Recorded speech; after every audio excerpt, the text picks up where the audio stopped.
अथ दुर्गा सप्तशती या ग्रंथातील अध्याय 6वा धूम्रलोचन वध।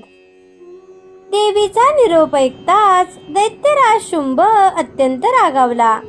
त्याने आपला सेनापती धूम्रलोचन यास 60,000 सैन्यासह पाठविले व सांगितले की तिला जबरदस्तीने घेऊन ये। धूम्रलोचनाने आपल्या स्वामींची आज्ञा देवीला सांगितली। देवी म्हणाली की तुझ्याजवळ सैन्य आहे, तू मला जबरदस्तीने नेऊ शकतोस। धूम्रलोचन देवीच्या अंगावर धावला असता देवीने नुसत्या हुंकारानेच त्याचे भस्म केले।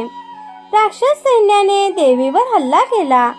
देवीने राक्षस सैन्यावर बाण, शक्ती, कुऱ्हाडी यांचा वर्षाव केला।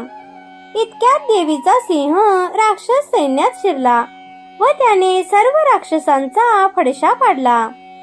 धूम्रलोचनाच्या मृत्यूची बातमी ऐकताच दैत्यराज शुंभाने पुष्कळ सैन्य बरोबर देऊन चंडमुंडांना पाठविले व देवीला जबरदस्तीने घेऊन येण्याची आज्ञा केली।